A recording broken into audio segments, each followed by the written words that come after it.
Effective prompting is the most essential skill for any AI user.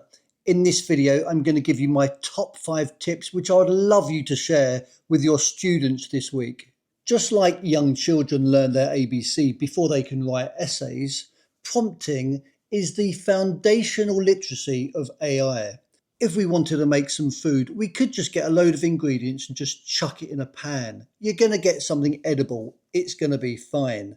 But if you got better ingredients, if you followed a recipe, then you're going to get consistently a higher quality meal each time. AI can cook up anything you want, but prompting is the recipe, and the better you are at it, the better results you'll get every single time. The first important prompt is give yourself a role. In other videos, I've shown you how to change your settings, but that's quite general. If you're asking for a task and you're a maths teacher, say you are a maths teacher.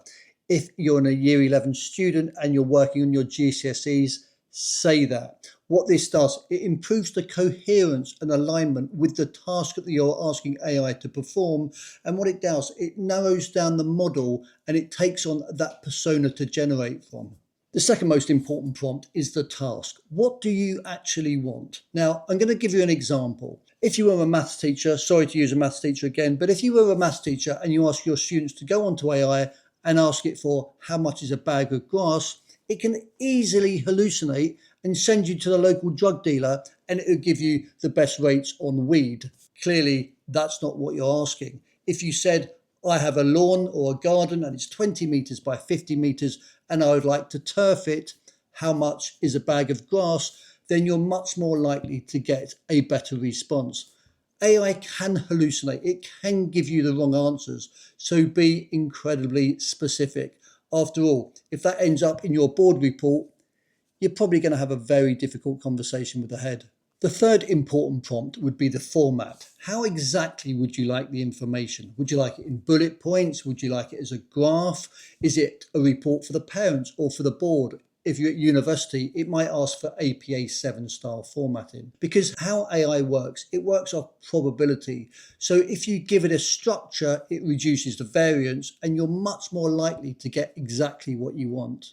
The fourth prompt would be questioning. You need to question AI on everything. You need to ask it questions about what was your thought process about that? Have you checked your answer, AI, against research? AI works best when it's thinking out loud. The more you challenge it, the higher quality answers you're going to get back. So don't just take the answer, dig into the detail. And the better relationship you have with AI, the higher quality responses you're going to get. Fifth and final tip would be to think about the tone and the level. The best way to describe this is if I give you an example. If you had a teacher applying for a job at your school, they will probably have to have a lesson observation. Now, they should be asking how many students in that class, are there any SEN learners, are there any high achievers, and basically the general ability, so that applicant can dovetail their lesson plan and adapt according to those students. Now, AI works in exactly the same way.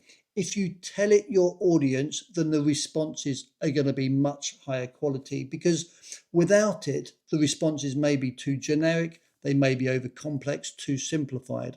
So think about the tone and level. It adds a layer of sophistication and you will get better responses.